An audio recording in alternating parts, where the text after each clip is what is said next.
구별의 미학에 대해서 함께 나누고 있는데 오늘은 윤리에 대해서 함께 나누겠습니다. 윤리. 여러분 우리 세월호 우리 참사 있은 다음에 우리 그 선장하고 그게 뭡니까 그래서 선원들 그 선원들 보면 사람들 좀 이해 안 되는 부분이 많이 있었는데 그들이 이제 뭐 그런 큰 일이 일어난 다음에도 그렇게 크게 죄책감을 느끼는 것 같지가 않다. 그런 우리가 언론 보도를 많이 접하잖아요. 그 구치소에 있을 때도 너무 여유롭대요. 굉장히 여유롭고 TV도 보기도 하고 사람들이 그 모습을 보고 또 분노가 일어나요. 왜 죄책감이 없을까? 왜 미안한 마음이 없을까? 국민들이 뭐 그렇게 비난하는데도 뭐 그렇게 불안하지 않는 그런 모습을 보여준대요. 왜 기본적인 어떤 소양도 없나 그런 생각을 우리가 하게 되는데 또 그 사람들이 대부분이 그 구원파 사람이라 그러잖아요. 구원파 사람이라 그러는데 그래도 어쨌든 이단이라 할지도 나름대로 종교를 가진 사람들이 왜 기본 소양도 갖추지 않고 저럴까 이렇게 생각할 수 있어요. 생각할 수 있고 우리 또 의하고 했는데 그런데 구원파의 교리를 좀 보면 이해가 좀 될 수 있습니다. 구원파의 교리를 보면 여러분 어느 종교가 이제 어떻게 외부로 드러날 때는 윤리적으로 드러날 수밖에 없어요. 다른 사람이 우리를 평가할 때에 우리 뭐 교리를 갖고 평가를 못 하잖아요. 그죠?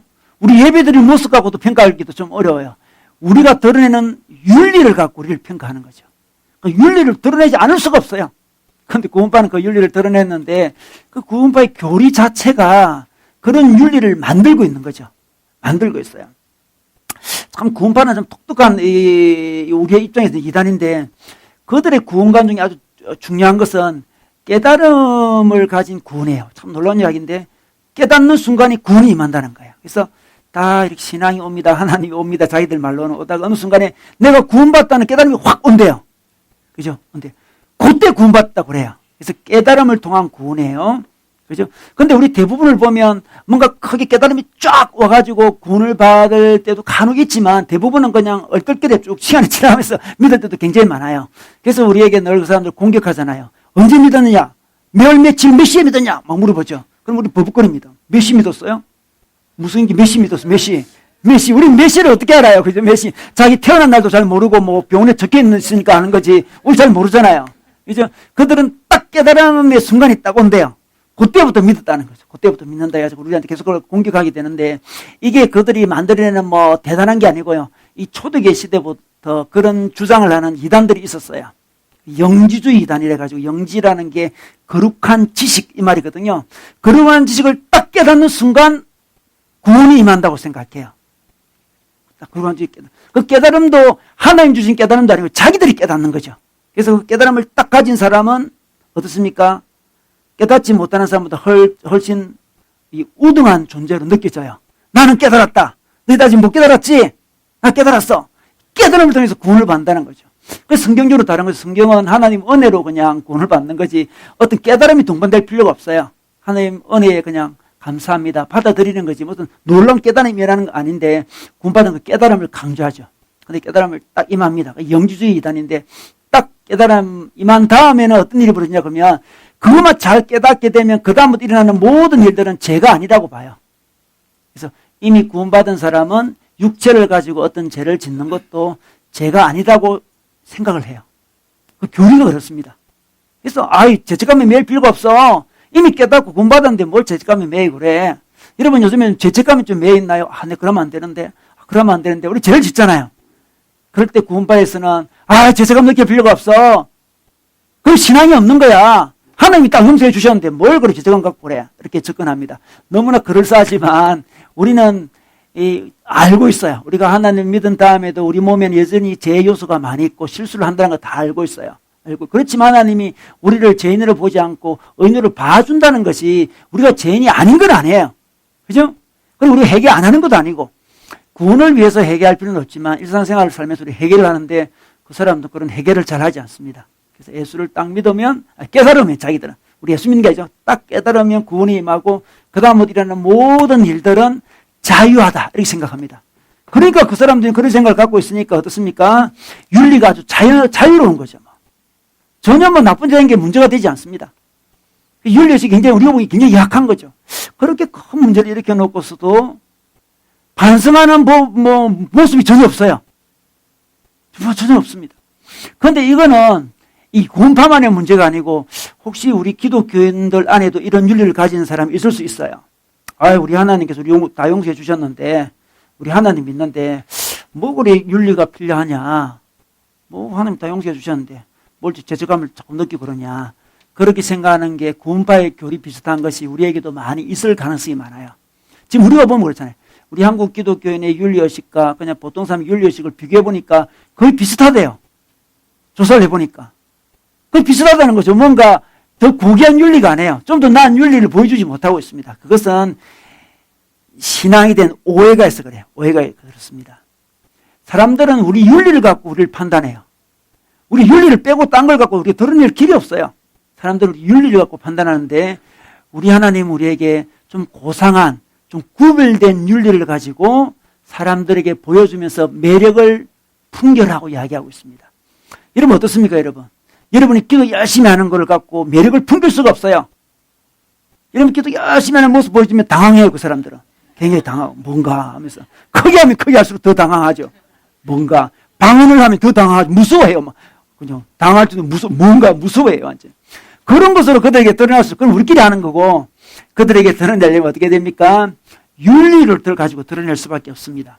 근데 예수님 당시에 그 아주 윤리적인 사람들이 있었는데, 그 당시 종교 지도자들을 바리새파 사람들이었는데, 바리새파 사람들을 쉽게 이야기하면 랍비들입니다, 랍비. 유대교 랍비들 있죠. 랍비들이 바로 바리새파 사람들이에요. 그 사람들이 가장 윤리적인 사람이었는데, 오늘 말씀해 보니까 예수님 우리에게 말씀하시는데, 너희들 윤리가 랍비들 윤리보다 더 나아야 된다, 이렇게 이야기를 해요. 어떻습니까? 우리 윤리가 랍비들, 유대교 랍비들보다 더 낫습니까? 더 뛰어납니까? 그 뛰어나지 않으면 매력을 풍기지 못해요.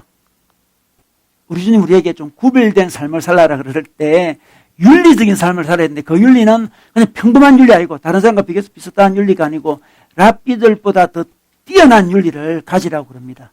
이게 어떻게 가능할까요? 이게 어떻게 가능하겠습니까? 그런데 오늘 말씀은 우리에게 그것이 가능하니까 그런 윤리적인 삶을 살라고 오늘 말씀해 주고 있습니다.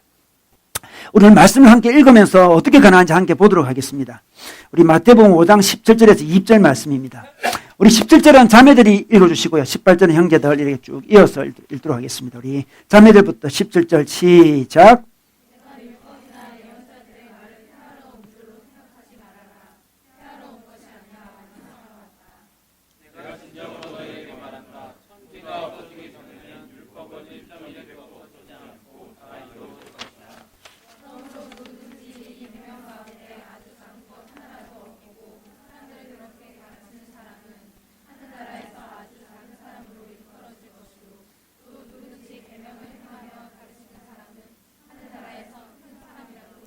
다 같이.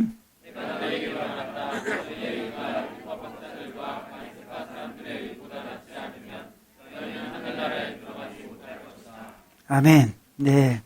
예수님 당시에는 아주 윤리적인 사회였는데, 이 법을 가지고 윤리를 지키려고 하는 사회였습니다. 그래서 법이 굉장히 발달되어 있어요. 그래서 법은 개인적인 도덕의 어떤 법도 있고요. 어떤 신앙의 법도 있어요. 예를 들어 뭐 안식일을 지키라, 이런 신앙의 법이잖아요. 신앙의 법도 있고 개인적인 도덕법도 있고 또 사회관계 속에 일어나는 사회법도 있었어요. 이 법을 철저히 지킴으로써 윤리를 지키려고 했습니다. 그래서 그걸 통틀어서 이제 율법이라 그러는데, 그래서 이 율법으로 높은 수준의 윤리를 만들려고 했죠.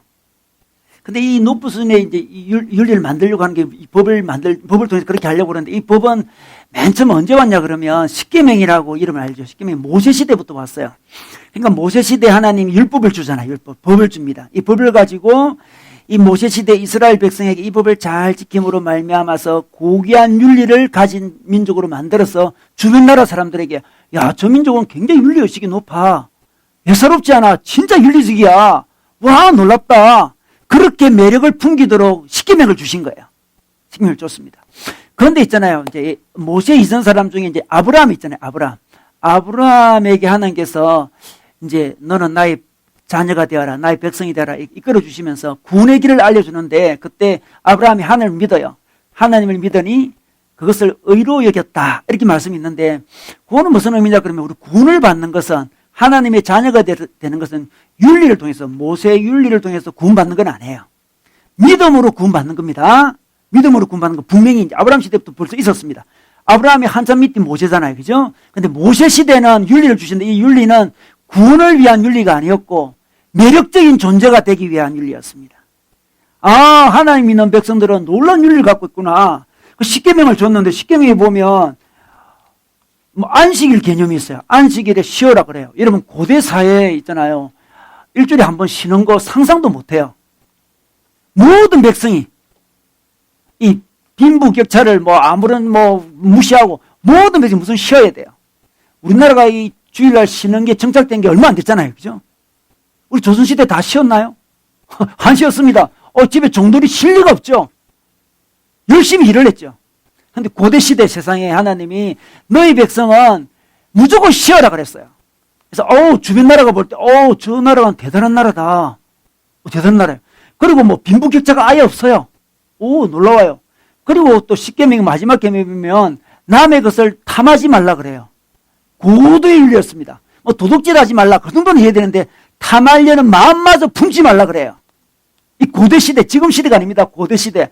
이 다른 마음을 품는 것조차도 마음에서 일어나는 욕망조차도 가지지 말라 이럴 정도로 십계명은 높은 수준의 윤리였습니다. 하나님이 높은 수준의 윤리를 갖고 이 이스라엘 백성이 다른 백성과 어떤 차이가 있는지를 보여주고 싶었던 거죠. 그 십계명으로부터 쭉 이제 윤리가 내려와요. 내려와다가 또 어떤 일이 벌어진다 그러면 이스라엘 백성이 이제 바빌론에 잡혀간 적이 있어요. 바빌론이라는 큰 나라에게 이제 멸망당에 잡혀갔는데 잡혀가다 돌아왔습니다. 돌아오면서 이제 유대교라는 게 탄생해요. 그전에는 유대교가 아니었습니다. 그전에 그냥 하나 믿는 나라에서 그냥 정리는 안 됐지만 기독교라는 이름으로 정리는 안 됐지만 기독교 이전전에 생긴 건 사실 아니에요. 그전부터 하나님을 다 믿고 있었죠.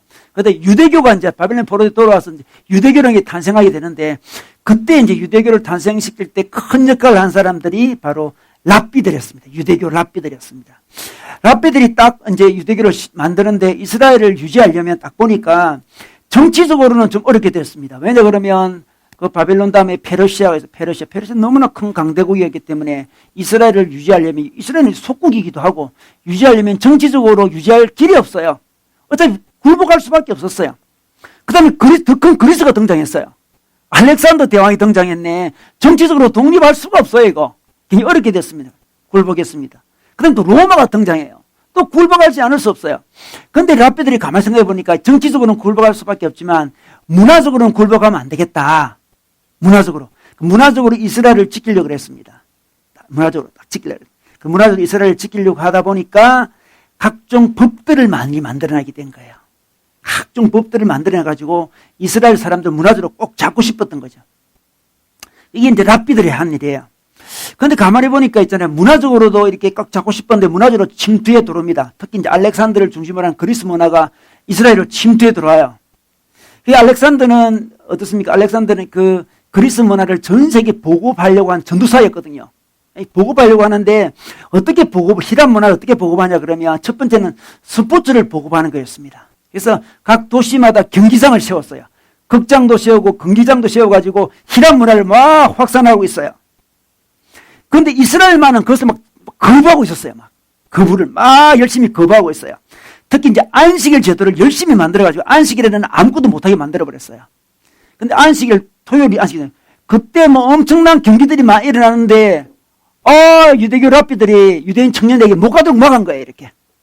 안식일을 탁 만들어가지고, 안식일에는 2km 이상 걷지 못한다. 그런 법을 만들었어요. 그래가지고, 막 꼼짝하지 막은 거지. 딱 막았습니다. 그러니까 이 그리스 입장에서 보면 참 이상한 민족이 저 민족이. 이 재미난 운동 경기도 안 하고, 뭐하냐, 쟤들. 그러나, 랍비들은 이 유대교를 이스라엘을 유지하려고 어쩔 수가 없었어요. 정치적으로는 어쩔 수 없으니까 문화적으로 막을 수밖에 없었어요. 그러다가 이제 알렉산더가 죽고 나라가 나눠지잖아요. 그래서 나눠지면서 이스라엘을 지배했던 왕이 안티오쿠스 에피파네스라는 왕인데 그 왕이 좀 가격한 왕이었어요. 그래서 이스라엘 좀 싫어했어요. 그래가지고 어떤 일이 벌어지냐 그러면 막 이 경기장과 목욕탕을 엄청 많이 만든 다음에 예루살렘에다가 제우스 신전을 세워요. 예루살렘의 세상에. 제우스 신전을 세우고 자기 신상도 세워요. 그러니까 유대인들이 굉장히 지금 분노하게 만드는 거죠, 지금. 굉장히 분노하게 만들어요. 그리고 안식일을 못 지키도록 막았어요. 안식일 지키지 마. 안식일날 경기장에 가. 이렇게 명령한 거죠. 안식일을 지키지 말라 그랬고 할례를 하지 못하도록 했습니다. 그러니까 유대교를 이스라엘을 문화적으로 무너뜨리고 싶었던 거죠. 너무나 동화가 안 되니까. 그러니까 막 이스라엘 사람들이 분노해가지고 폭동이 일어나요. 폭동이 일어납니다. 일어나가지고 그게 이제 마카비 운동이라는 건데 폭동이 일어났어요. 마카비 가문을 중심으로 폭동이 일어나가지고 성공을 내요. 이스라엘이 일시적으로 독립을 쟁취합니다. 하스몬 왕가라는 왕이 세워지면서 독립이 쟁취됐습니다. 그때 막 랍비들이 기분 좋았어. 대단했습니다. 와, 우리가 이스라엘을 구원했다. 그러면 점점 이스라엘을 문화적으로 다른 민족과 다르게 만들려고 이렇게 이 법들을 굉장히 많이 만들게 되죠. 그 법들이 이제 예수님 시대까지 계속 내려오게 되는데, 원래 이제 모세 시대에 하나님이 많은 법들을 주셨어요. 근데 그 법들을 잘 지키려면 이 바로 밑에 하위 법들이 있어야 되잖아요. 이 하위 법들을 굉장히 많이 만들었어요. 예를 들면 안식일을 지키자. 그런 법이 있다면 안식일을 지키기 위해서 각종 세세한 법률을 굉장히 많이 만들었습니다. 그래가지고 이 법들이 얼마큼 되냐면 613가지가 정도 될 정도로 세세하게 랍비들이 만들었어요. 그래야만 법을 잘 지킬 수 있기 때문에. 그래서 안식일 이제 잘 지키려면 어떻게 하자? 안식일 잘 지키다 그러면 사람들이 또 다양한 모습으로 지키니까 불안하니까 안식일에는 2km 이상 가지 못하도록 했습니다. 그래서 누가 질문해요. 2km 이상 걸어가지 못하라고 이렇게 법을 만드니까 이거는 물론 성경에 나오는 하나님 법이 아닙니다. 랍비들이 만든 법이에요, 지금. 랍비들이 하이법을 만들었습니다. 2km에서 못 가요. 여러분, 우리 교회랑 집이랑 2km 이상 되는 사람 있습니까? 이러면 안 돼요, 여러분. 2km 이상, 이러면 안 됩니다. 2km 이상 걷지 못해요. 근데 누가 질문을 해요. 2km 이상 뛰어가면 되나요? 이렇게 물어봤어요. 그러니까 랍비들이, 이거 뭐지? 이거 뭐지? 또 법을 만들어. 2km 못 가면 뭐 1.9km 갔다가 쉬었다가 또 가면 되나요? 이런 질문을 해요. 이게 뭐지? 하여튼 이런 식으로 신앙생활 하게 되면 굉장히 복잡해져요, 이거. 끝도 없고 한도 없는 거예요. 그래가지고, 2km 바로 가면 안 되지만 중간에 쉬었다 가면 된다. 이렇게 두 법을 만들어요. 그러니까 막 혼란, 자기들도 뭔지 몰라, 이제. 너무 많이 만들다 보니까. 온갖 법들이 가득했어요. 온갖 법들이. 제가 어렸을 적에도 이 안식일을 그렇게 지키자 그런 게 굉장히 강했는데 주일날은 아무것도 못 하겠어요. 저는 이제 고신교파라는 아주 대단한 교파가 있었는데요. 우리 고신교파 아주 보수적인 교파예요. 그 교파인데 안식일에 주일날 아무것도 못 하겠어요. 뭐 일을 절대 하면 안 되죠. 그래서 공부는 하면 안 돼요. 공부하면 안 되고 TV는 봐도 돼요. 그런데 이게 뭔지 이게 좀 이 당황스러워요. TV는 봐도 돼요. TV는 일은 아니잖아요. 이건 일은 아니니까. TV는 일은 아닌데. 놀랍죠. 그래서 하여튼 무슨 일을 하면 안 돼요. 그래서 아주 유명한 이야기 있었는데 손봉우 교수님이라는 분 아시죠? 우리 서울대 손봉우 교수님. 그분이 이 구신파였거든. 구신파여가지고 철저히 일을 안 하는 스타일의 분으로 젊은 어릴 때부터 잘 컸는데 그분 이제 서울대 이제 이 입시 원서를 내는데 이 면접 원서를 주일날 내게 돼 있었어요. 면접 원서를 내는데 주일날이야, 그게. 그래서 면접 원서를 안 내버렸어. 놀랍죠. 아주 유명한 무용담이에요, 우리. 그 당시 우리에게는. 원서를 안 냈는데, 안 내고 월요일에 면접 보러 가고, 원서도 안 내고 면접 보러 갔어요. 조금 30분 일찍 갔어요. 그래, 가가지고, 내 사실 기독교인이라서 원서를 못 냈다. 30분 가지고, 지금 받아달라고 그랬더만 학교에서 받아줬대요. 그래서 그분이 이제 서울대 교수님이 되잖아요. 그분이 유명한 분이잖아요. 손보기 교수님이 유명한 분이신데 우리의 굉장히 무용담이었습니다. 와, 정말 대단하다. 그래가지고 했는데 여러분 그 랍비들의 그 노력이 이스라엘을 일정 부분 살린 것은 분명히 맞습니다. 만약 랍비들이 그러지 않았더라면 이스라엘이 무너졌을 가능성도 많아요. 그래서 어떤 순간에는 그 하위 법들이 좋은 역할을 해요. 그래서 저는 손보기 교수님이 귀한 모범을 보여줬다 생각해요. 사실 그 정도 그 정신, 이 정신이 굉장히 놀라운 정신이잖아요. 그죠? 그래서 주일날 공부 안 하는 게 저희들의 그 아주 신앙의 척도였습니다. 저 때는. 주일날 공부 안 하는 거. 뭐 보통 사람이 평소에도 다 공부 안 하니까 큰 문제는 없습니다만은 주일날 공부 안 하는 거. 그래서 믿음의 선배 중에 주일날 공부를 12시 땡 치면 합니다. 밤 12시. 난 12시 아닙니다. 밤 12시 땡 치면 공부 시작해요. 그래가지고 명문대학 갔다. 해가지고 무용담이 되는 거죠. 야, 봐라. 12시 1분에 시작했으니 공부 잘해가지고 갔다. 해가지고 막 이렇게 하고 해서 선배들 부럽다. 그러면서 우리도 저렇게 해야지 하면서 저도 실제로 정말 고3 때 공부를 안 했어요. 주일에는. TV는 봤습니다. TV는 봤는데 저는 그때 어떤 시도 자체가 뭐 틀렸다고 생각하지는 않아요. 우리가 어떤 신앙을 위하는데 자기 나름대로 법을 만들고 그러는 게 좋다고 생각해요. 저는 손봉 교수님 들었다 생각했습니다. 아주 좋은 시도였습니다. 그러나 이게 시대가 지나가면 지나갈수록 있잖아요. 이 규정이 계속 많아지면서 이 원래 의도, 주일날 왜 일하지 말라고 했는지 원래 의도는 사라지고 법만 계속 남게 된 거예요. 그 법 잘 지키는 게 자랑이 됐습니다. 그 주일 그 안식일날 어떻게 지킵니까? 노동을 안 하면 되는데 무조건. 노동을 안 하면 돼요, 노동을. 그래서 누가 노동 안 한 것만 계속 관심을 가지게 되고 주일날 지킨 거, 세시한 율법을 지킨 게 자기 의가 돼버렸어요.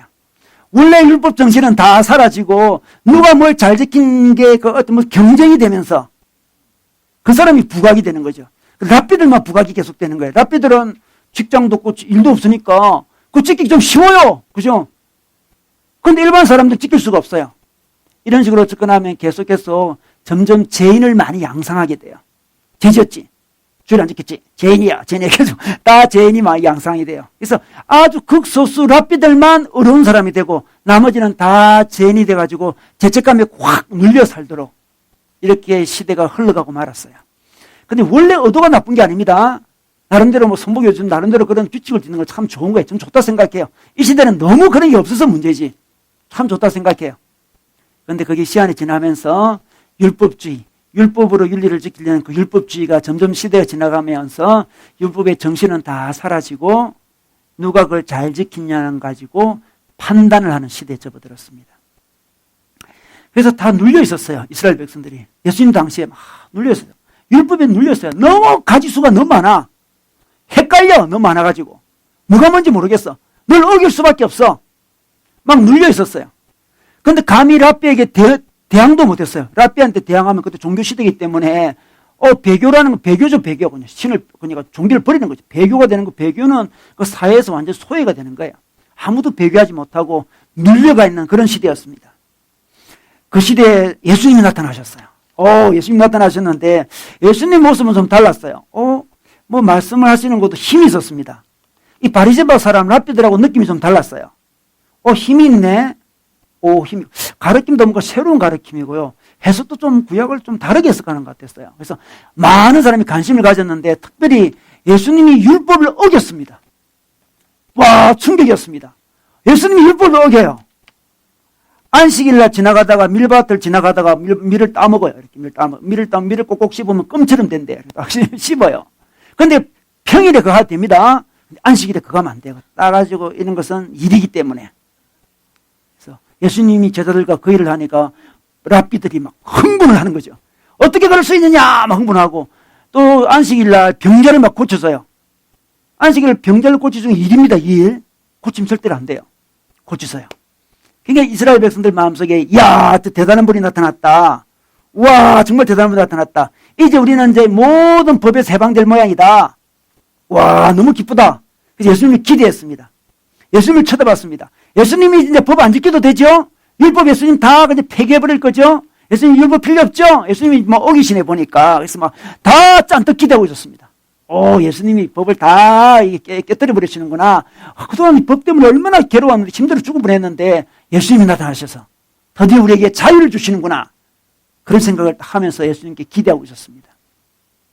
여러분, 사람들이 자유를 그럴 때 기존질서를 다 무너뜨리는 게 자유라고 생각하는 가능성이 좀 있는데, 근데 예수님의 이야기는 좀 다른 이야기를 지금 하고 있습니다. 여러분, 우리는 무슨 자유, 그러면 있잖아요. 어떤 법들을 그냥 다 안 지켜버리는 게 자유라고 생각해요. 그냥 안 해버리는 거 그냥. 안 해버리는 게 다 자유라고 생각하죠. 이 프랑스 혁명이 일어났을 때도 그래요. 프랑스 혁명이 일어나서 그 아주 가격한 당이 있었는데 그 당이 자코뱅당이라는 당이 있었어요. 그 당 사람들이 기존 질서를 다 무너뜨리고 싶었어요. 그래서 보니까 일주일이 7일이었어요. 월화수목금토일 되니까 7일 무너뜨려 버리잖아요. 일주일은 10일이다 이랬던 거예요. 헷갈려. 10일 헷갈려가지고 뭔가 완전히 헷갈려 버렸어요. 기존 질서를 다 그냥 무너뜨려 버리고 싶었어요. 사람들이 혼동에 더 빠졌어요. 우리 몸은 7일 동안에 이렇게 돌아가게 돼 있거든. 하나님 원래 만들었습니다. 7일째 한번 안식하도록 만들어진 몸인데 다 깨뜨려버리고 법을 다 깨뜨려버리고 10일 동안 돌아가게 했으니까 몸이 더 망가질 수밖에 없죠. 그래서 그런 이야기를 하고 있는 게 아니에요. 지금 짠득 기대하고 있습니다. 지금 율법을 다 무너뜨리고 싶은 사람들 많아요. 그 대부분 구원파 사람들 율법을 다 무너뜨려버렸어요. 딱 깨닫는 순간은 구원이 오고, 그다음부터 하는 모든 일은 자유다. 그게 이상한 윤리가 들어온 거죠, 지금. 자기 마음대로 해버려요. 죄책감도 없어져 버려요. 이스라엘 백성들은 한쪽 극단으로 또 가고 싶었습니다. 예수님, 이제 율법 안 지켜도 되죠? 딱 쳐다보고 있는 그런 상황에서 오늘 말씀을 예수님이 하시는 거죠. 17절에 볼까요? 내가 율법이나 예언자들의 말을 폐하러 온 줄로 생각하지 말아라. 폐하러 온 것이 아니라 완성하러 왔다. 이 율법을 이야기하고, 예언자들은 우리 선지서 있잖아요. 그쪽을 예언서라고 그러는데 두 개 앞에서 구약이라고 할 수 있어요. 일단 이 사람은 율법에 관심이 많기 때문에 율법을 폐하러 온 게 아니다 그래요. 짬떡 기대하고 있는데, 와, 예수님 이제 우리에게 자유를 주십니까? 딱 쳐다보고 있는 순간에 폐하러 온 거 아니야, 완성하러 왔다 그래요. 더 부담돼. 지키는 것도 힘들어 죽겠는데 완성을 하러 왔대. 이게 더 심한 법이 오는 것 같아, 느낌이. 이거 상당히 당혹스러워요. 굉장히 당혹스럽습니다. 예수님이 내가 폐하러 온 줄 알았지 너희들? 아니야. 혹시 우리 교회 너무 자유롭게 좀 살고 싶어 오신 분이 있습니까? 우리 교회. 내 기존교회에서 뭐 해라 하면 너무 많아가지고, 하늘교회는 해라는 거 하나도 없대. 그러니까 완전 자유래. 내버려둔대. 오든 안 오든 내버려두고 무슨 자유래. 그렇게 온 사람은 아닙니다. 그렇게 태어난 사람은 다른 고도의 더 차원 높은 이야기를 하려고 하는 거예요, 지금. 그죠? 폐하러 온 게 아니고 완성하러 왔대요. 예수님이 완성시키러 왔. 이게 무슨 말일까요? 이게 무슨 말일까요? 여러분, 복음을 강조하는 사람들, 이게 복음이랑 이제 하나님의 사랑, 하나님의 복음 강조하는 사람이 어느 순간 율법을 심하게 배척하는 그런 가능성이 많아요. 윤리도 배척할 가능성이 많아요. 그 윤리가 어떤 종교적인 규칙도 있잖아요. 우리가 하나님 믿으면 이런 삶을 살자. 종교적인 규칙도 있을 수도 있고, 어떤 개인적인 윤리도 있고, 사회적인 윤리도 있을 수 있어요. 그런 것을 예수님이 폐하러 온 분이 아니에요. 예수님 믿으면 개인적인 윤리가 이제 사라집니까? 사회적인 윤리가 사라지는가요? 교회에서 건축할 때 건축법을 엄청 어겨요. 건축법이 있잖아요. 사회법. 어기면서 우리의 복음은 은혜의 복음이야. 이렇게 넘어가면 어떻겠습니까, 이거? 하나님은 은혜의 복음 맞죠? 건축법 어기도 되죠? 그러면 하나님이 그럴 줄 알았지? 건축법을 완성하러 왔다, 이놈아. 이렇게 이야기하는 거죠. 건축법을 더 지켜야 되죠, 우리가. 더 그 정신까지 지켜야 돼요, 우리는. 개인적인 윤리도 마찬가지, 도둑질을 하거나, 간음을 하거나, 그런 것도 우리가 이제 하나님 믿었으니까, 용서의 하나님 믿었으니까 이제 자유입니다. 그런 순간에 하나님이, 이놈아, 그게 아니다. 너는 정신마저 지켜야 된다. 이렇게 말씀하고 있어요. 종교적인 법도 말이에요. 우리 나름대로 종교적인 법을 만들잖아요. 그 중에 또 잘못하면 정신이 없어서 억압하는 법으로 만들어 갈 수도 있겠지만, 우리가 나름대로 하나님 앞에 종교적인 법을 만들어요. 안식일을 어떻게 지키자, 만들잖아요. 그것을 폐하러 온 분이 아니고, 완성시키러 왔다. 이렇게 이야기합니다. 우리가 너무 이게 복음을 오해할 때가 많아요. 어떤 분이 제가 어떤 죄를 지어 감옥에 갇혔는데 TV에 나왔어요. 그분이 큐티를 하고 있더라고요. 생명의 삶으로 큐티를 하는 모습을 보여줘요. 너무 웃겨요. 생명의 삶으로 큐티를 하는 모습을 보여주면서 하나님 말씀으로 위로를 스스로 받고 있다. 그렇게 TV에서 이야기하더라고요. 위로를 받을 때가 아니에요. 해결을 해야 되지. 죄를 지어서 감옥에 들면 해결을 해야지. 자기가 죄를 지어놓고선 은혜의 복음이니까 위로를 받아야지. 안 해요. 해결을 해야지.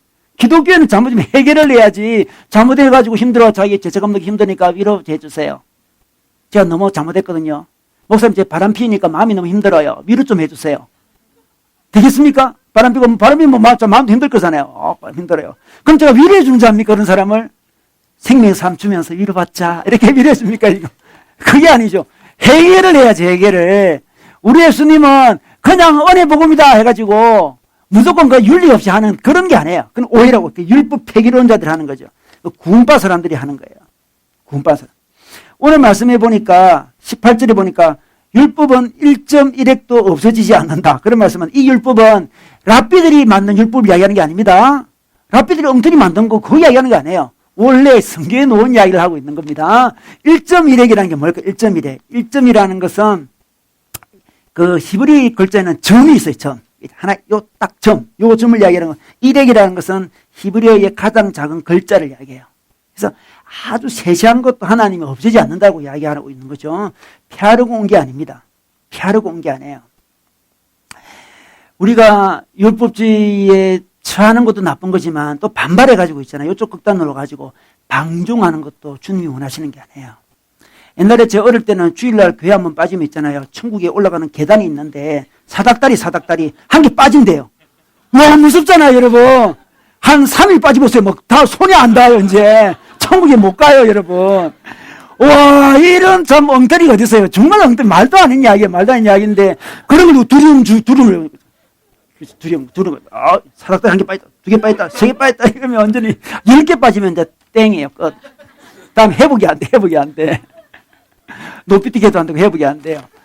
정말, 그런 거 좀 웃기는 거잖아요. 굉장히 웃기는 건데, 그거는 율법적으로 간 거예요, 그거는. 우리 정신만 닮으면 되는 거예요. 근데 이 시대에 우리 주일날 뭐, 좀 힘들다 빠지고, 뭐, 오늘 찌뿌둥한데? 좀 쉴까? 뭐 이렇게 빠지고. 요런 거하고는 요 극단으로 가면 안 된다는 거죠. 요 극단, 또 요 극단이에요. 율법 폐기론자들. 그죠? 우리가 나름대로 개인윤리도 세우고, 사회윤리도 세우고, 종교윤리도 세우잖아요. 그죠? 기독교는 개인윤리든, 사회윤리든, 종교윤리든, 그 윤리에서 매력을 품게 되거든. 놀랍다. 뭔가 매력적이다. 그래야 돼요. 우리 주님께서 율법을 폐기하러 온 게 아니다. 완성시키고 왔다. 이 말은 이 율법이 원래 있어, 율법. 이제 이 율법은 모세 율법을 이야기한 겁니다. 이 랍비 율법이 아니에요. 랍비들은 그 율법을 잘 지키고 자기들이 만든 것들이고, 율법이 밑그림이라, 그림 그릴 때 밑그림이 있고, 이제 색깔을 딱 칠하면 아름다운 그림이 되잖아요. 그죠? 예수님은 색깔을 입히기 위해서 오셨습니다. 밑그림이 문제가 아닙니다. 완성이 안 됐을 뿐이에요, 밑그림은. 예수님이 오도록 기다리고 있는 거예요. 그래서 복음은 색깔을 입히는 거예요. 밑그림 율법이 있고 그 위에 싹 입히는 겁니다. 그래서 입히셨어요, 이제. 구약시대는 희생 제물을 드렸습니다. 그래서 양이나 이렇게 염소를 잡아서 죽였잖아요. 그것은 밑그림이었습니다. 그게 틀린 게 아니에요. 그것은 예수님이 오면 우리를 위해서 죽는다는 것의 밑그림이었어요. 예수님이 오심으로써 이제 완성이 돼버렸어요. 그런 종교적인 의식은 완성이 딱 돼버렸어요. 그래서 정말 그렇게 안 해도 돼요, 이제. 뭐, 소나 말을 죽일 필요도 없어요, 지금. 그 정신이 쭉 이어와서 완성이 되도록 해야 돼요. 아, 그때 양을 죽였구나. 우리 인간의 죄를 위해서 양이 대신 죽는구나. 그런데 예수님 오심으로 예수님이 그 역할을 하는구나. 이걸 폐하는 게 아니죠. 덮어서 색칠을 하는 거죠. 완성을 시키는 겁니다. 구약에 있었던 모든 이야기들을 예수님은 완성을 시켜서 완성시킨 것 중에 이제 완성됐기 때문에 다시 안 지킬 필요가 있는 게 있고, 완성은 됐지만 도덕적인 어떤 자그마한 법들은 또 지킬 필요가 있는 것들이 있어요. 그러니까 어쨌든 결론적으로는 구약시대 사람보다 우리가 훨씬 더 완성된 모습으로 더 매력적이고 더 윤리적이고 아름다운 모습으로 서야지 율법 폐기론자처럼 돌아가는 것은 복음이 아니라는 것을 우리 주님께서 말씀하고 있어요.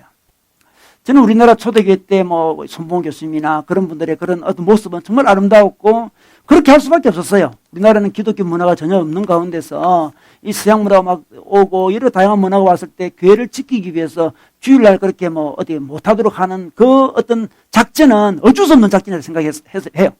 의미 있다고 생각해요. 시대가 많이 바뀌었어요. 그래서 그 작전으로 지금은 먹혀 들어가지도 않을 뿐더러 그렇게 하면 율법주의에 또 흘러버려요. 그러나 또 우리가 조심해야 될 것은 혹시 우리가 율법 폐기론자처럼 방종으로 또 극단으로 가지 않는지를 봐야 돼요. 너무 초대교회 잘하다가 우리나라도 좀 전에 율법주의가 들어와가지고 교회를 또 힘들게 했잖아요. 소위 랍비 중심의 어떤 뭔가 약간 그냥 뭐 이렇게 뭐 잘 지키는 사람들이 믿음 좋은 것처럼 모든 게 다 돌아가는, 그래서 교회가 꽉 뭐 눌려져 있어요. 꽉 눌려 있어요. 그렇게 하면서 한국 교회가 점점 좀 무너져 갔는데 이 시대는 또 반대로 와서 반대로 율법 폐기론자들이 한국 교회를 무너뜨리고 있어요. 율법주의가 무너뜨리다가 율법 폐기론자들이 이 극단이지, 극단. 그 너무 질려버렸어, 그 사람들한테. 와, 너무 깝깝해. 깝깝해.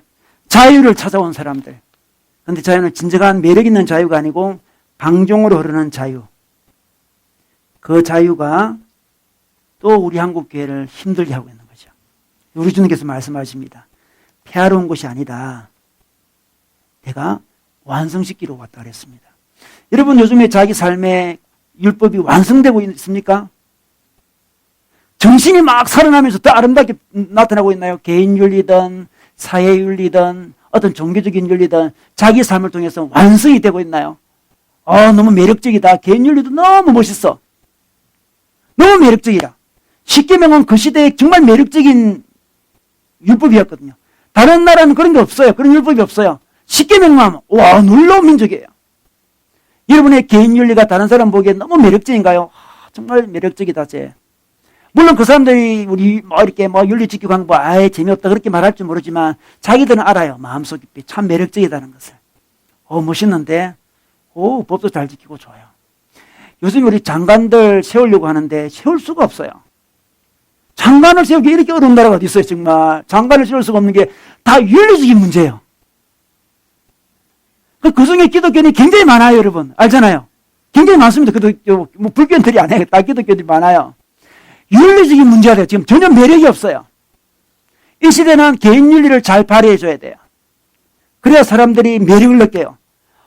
기독교인들은 개인적으로 윤리적으로 굉장히 아름다운 사람이다.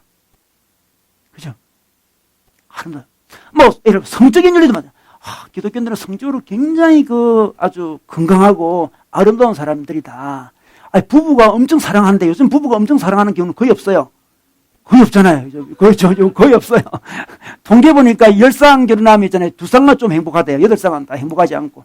여러분 그러잖아요. 부부가 다정하게 지나가면 애인이라고 오해한다 그러잖아요. 그죠? 저는 저희 아내랑 밖에 나올 때 절대로 다정한 모습을 취하지 않습니다. 절대 이렇게. 그래야 부부인 줄 아는 거죠. 자리 빼주고 이러면 큰일 납니다. 신고 들어와요.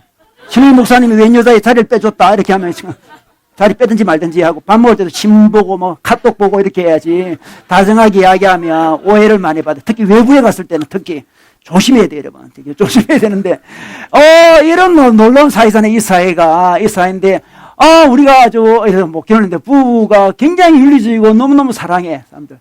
그래서 말로는 막 그렇게 할지 모르겠지만, 마음에 굉장히 부러워해요. 부럽잖아요. 저렇게 사랑하는구나. 놀랍다. 그죠?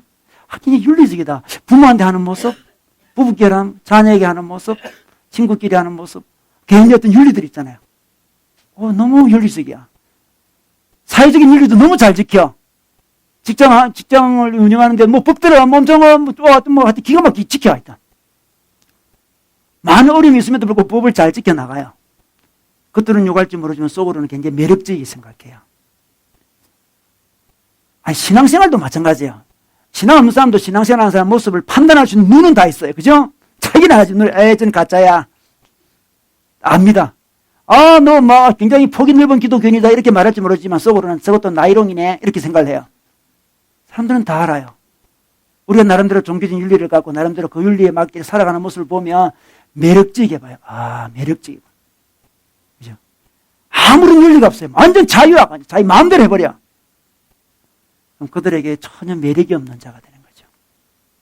그런데 오늘 우리 주님이 이 랍비들보다 더 어려워야 된다 그러는데 어떻게 어려워질까요? 랍비들은 하루 종일 앉아가지고 어떻게 지킬 것인가 이거 고민하고 있는데 어떻게 어려워질 수 있습니까? 우리가 그들보다 어려워질 수가 없을 것 같아요. 그런데 우리 주님 우리에게 너무 과도한 요구를 하십니다. 우리 20절 볼까요? 다시 볼까요? 20절. 너희의 의가 율법학자들은 바리새파 사람 중에 일부가 율법학자들입니다. 서기관이라고 불리는 사람들이죠. 율법학자들과 바리새파 사람들의 의보다 낫지 않으면 하늘나라에 들어가지 못한다 그랬습니다. 하늘나라를 경험하지 못한다는 거죠. 우리가 굉장히 어려운 사람이 돼야 돼요. 랍비들보다. 유대교 랍비들 얼마나 어려운 사람들입니까? 유대교 지금도 그 사람보다 더 어려워야 된다고 이야기를 하고 있어요. 이게 어떻게 가능합니까? 이게 어떻게 가능할까요? 이게 어떻게 우리 주님은 우리에게 더 높은 도덕을 요구하시는데 그것은 내면에서 일어나는 요구입니다. 내면에서 어떤 좋은 욕구가 일어나야 돼요. 내면의 변화입니다. 랍비들이 주님을 사랑해서 지키는 게 아니에요. 자기 의를 위해서 지키고 있는 거죠. 그 자기 의를 위해서 열심히 지키는 사람이 윤리적일까요? 주님을 너무 사랑해서 지키는 사람이 윤리적일까요? 마음으로 사랑하고 마음으로 헌신하면 이기게 돼요. 그죠? 어떤 똑똑한 사람이 자기 부인을 위해서 규정을 많이 만들었어요. 자기 부인을 기분 좋게 하는 방법, 규정을 100가지 만들었어요. 늘 지켜요. 그래서 별 마음은 그렇게 사랑하진 않아요. 잘 지켜서 이제 자랑해야 되니까. 나 우리 부인은 이렇게 살아간단다. 100가지 지켜. 아침 일어나면 3번 인사하고, 또 설거지는 5번 하고, 다 지켜요. 늘 시대를 만들어 붙여주고 보고 있어요. 그 사람을 이길 길은 없어요. 어떻게 이겨서 그 사람을. 이기는 길은 자기 아내를 너무 사랑해버리면 돼요. 저절로 되거든. 더 사랑해버리면 진짜 사랑, 마음으로 율법을 지켜버리는 거죠. 마음으로 사랑을 해버리면 본능적으로 사랑하게 돼요. 그러면 그 사람보다 이 리스트 가진 사람보다 훨씬 더 잘 지키게 되는 거죠. 훨씬 더 고차원적인 사랑을 하게 되는 거죠. 우리 하나님 우리에게 이걸 요구하십니다. 랍비들 지금 나를 사랑하지도 않고 법 잘 지켜가지고 율법주의에 빠져가지고 자기 자랑하려고 뭐 자기 교회 생활 잘한다, 뭐 신앙 좋다, 나 이런 거도 하고 이런 거도 하고 나 새벽기도도 안 빠지고 뭐 어쩌고 이런 사람보다 마음으로 나를 사랑하면 그게 완성이 돼버리는 거예요. 물론 리스트 하나하나 빠질 수도 있겠죠. 살다 보면 마음으로 사랑해버려요. 하나님을 만나고 하나님과 교제하면 마음으로 사랑해버립니다. 그래서 우리의 윤리가 그 사람보다 더 고상한 윤리가 돼요. 하나님이 그 길을 보여주십니다. 이게 원리를 알아요. 원리를. 2 더하기 3은 5다. 그죠? 드셈의 원리잖아요. 2 더하기 3. 근데 랍비들은 있잖아요. 2 더하기 3은 5다. 그걸 외우고 있어요. 2 더하기 3은 5, 4 더하기 2는 6. 다 외워요. 10개 얼마나 많은지 몰라요. 그렇게 신앙생활을 해요. 다 외워서 억지로 지키고 있는 거죠. 근데 우리는 원리를 깨쳐버린 거죠. 4 더하기 2는 6이다. 무슨 원리일까? 원리 알죠, 이거? 원리를 알아야 돼, 원리를. 원리가 확 들어버리면, 뭐, 6에서 8을 닫든, 7에서 6을 닫든, 아무 상관이 없어요. 저절로 타타타타타타 지키고 있어요, 자기도 모르게. 원리를 깨달아. 하나님의 사랑의 원리를 깨달아버렸으니까, 하나님의 사랑을 깨달아버리면, 그때그때 삭삭삭삭 지켜지는 거예요, 저절로. 지키자, 리스트 뽑을 필요가 없어요. 저절로 지켜지는 거예요. 저절로 사랑하고, 저절로 예배드리고, 저절로 교회 오고, 저절로 기도하고, 저절로 사랑하고, 저절로 개인적인 윤리도 지키고, 저절로 되는 거죠. 사랑이 와버렸으니까. 제일 신앙생활 피곤한 것은 외우는 거죠. 2 더하기 3은 5. 얼마나 외울 게 많아요. 계속 외울 게 자꾸 추가돼요. 또 추가돼요. 이거는 바리새인들, 랍비들이 신앙생활을 하는 거죠. 마음이 바뀌어야 돼요. 사랑을 해버려야 돼요. 우리 예수님은 이 땅에 오셨습니다. 우리에게 사랑을 주셨습니다. 그분을 만납니다. 사랑을 합니다. 그래서 너무 우린 진정한 자유를 누리죠. 근데 진정한 자유는 너무 큰 사랑으로 인한 자유이기 때문에 표현될 때는 굉장히 윤리적으로 표현돼요. 그렇잖아요? 자기 부인을 사랑하면 윤리적으로 표현되지 않을 수가 없잖아요. 윤리적으로 표현될 수밖에 없어요. 사회윤리도 마찬가지고, 개인윤리도 마찬가지고, 교회에서 만든 종교윤리도 마찬가지예요. 표현돼야 돼요. 방종하는 게 자유가 아니에요. 방종하는 거. 사람들은 이 시대에 너무 율법주의에 젖어가지고 반대, 자기 부모님들 세대에 너무 율법주의에 젖어가지고 너무 상처들이 있었어요. 반발하고 싶어요, 이제 건강한 교회 찾는데요, 이렇게. 소위 말하는 건강한 교회. 우리가 말하는 건강한 교회는 율법을 폐기한 교회입니까? 율법 폐기하라고 우리 교회 오셨나요? 율법 폐기하고, 이제 자유롭게 막, 교회 빠져도 아무 소리 안 하고 말이지. 헌금을 하든 말든 아무 소리도 안 하고, 뭘 하든 아무 소리도 안 하고, 뭐 윤리적으로 막 떨어져도 뭐 그냥 위로만 잘해주고, 우리 목사님은. 바람 피워도 위로해주고, 어떤 사람이 무조건 위로만 해주고, 뭐. 그죠? 사율리 안 지켜도 아무 말 하지도 않아요. 뭐. 건축법을 어기든 뭐든 어기든 위로해주고. 그런 교회가 건강한 교회인가요? 우리 부모님이 율법주의에 빠져가지고, 잘 모르고, 좀 총체적이지 못해가지고, 좀 버벅거리고 그랬다 할지라도, 그 사람들보다 더 멋있게 윤리적으로 나와야죠, 우리가. 율법주의에 빠진 사람보다 더 멋있는 사람이 돼야지. 그죠? 형태가 율법주의에 빠진 사람보다 더 못해. 주의 뜻이 아니죠. 우리 엄마 아빠보다 더 못해. 율법주의에 빠진 우리 엄마 아빠보다 더 못한 윤리를 갖고 있어, 우리가. 그러면 주의 윤리가 아니에요. 우리는 쏟고 있는 거예요. 율법 폐기론자의 구원파에 쏟고 있는 거죠. 자유다! 쏟고 있는 거죠. 우리는 뭔가 큰 착각을 하고 있는 거죠. 이 시대는 그 착각 속에 빠져 있어요. 점점 빠져가는 거죠. 우리나라에 말하면 이런 게 아니죠. 서구의 유럽의 그 수많은 교회들이 이렇게 다 무너져 내린 거예요. 좋은 의도의 율법이 있다가 율법주의로 타락하다가 반발작용으로 율법 폐기론자로 가서 무너져가 내리는 이 인류의 역사잖아요. 우리가 이걸 멈춰야 돼요. 우리는 우리가 요구했던 그 율법주의보다 훨씬 고상한 윤리를 갖고 있어야 돼요. 여러분 율법주의에 빠진 사람보다 여러분의 개인 윤리가 더 고상한가요? 여러분의 어떤 성적인 윤리가 더 고상합니까? 우리 부모님이 율법주의에 빠져가지고 고리타분한 우리 부모님보다 성적인 윤리가 더 고상한가요? 개인 윤리가 더 고상하고 교회를 더 사랑하고 이웃을 더 사랑하고 법을 더 잘 지키며 교회에 일어난 여러 가지 일들 더 잘 지키고 더 고상한 모습을 보여주나요? 직장 생활도 더 고상하게 잘하나요? 그러지 않는다면 우리는 어쩌면 오해하고 있는 거죠. 우리 예수님 오셨습니다. 난 율법을 폐기하러 온 게 아니고 완성시키러 왔다. 우리도 완성을 해야 돼요. 율법의 정신을 잘 알아야 돼요. 율법주의에 빠져가 율법 좀 지키는 걸로 자랑할 필요가 없어요. 율법의 의도를 알아야 됩니다. 율법의 의도는 우리 하나님을 사랑하는 거고 이웃을 사랑하는 거죠. 율법의 핵심은 두 가지예요. 하나님을 사랑하고 이웃을 사랑합니다. 우리가 하나님을 사랑하고 이웃을 사랑하는 것을 우리 온몸으로 윤리적으로 표현될 때 우리는 그것을 완성해 가고 있는 거죠. 그런데 우리는 그것을 우리 힘으로 되지 않는 거 잘 알아요. 랍비들은 자기 힘으로 하려고 했습니다. 그 속에서 분노가 있는 거죠. 자기 힘으로 신앙생활 하는 사람의 특징은 분노가 있어요. 나는 이렇게 고생하는데 너희들은 뭐하냐 이런 생각이 있어요. 그러나 주님은 그런 길을 원치 않습니다. 주님을 의지하기를 원하십니다. 주님을 바라보기 원하시죠. 주님을 사랑하기 원하십니다. 주님과 사랑하다 보면 저절로 그게 되게 돼 있어요. 문제는 우리가 주님을 바라보지 않는 거고 주님을 사랑하지 않는 거죠. 인생은 그렇게 무겁지 않습니다. 사람들이 인생이 자꾸 무겁다 그래요.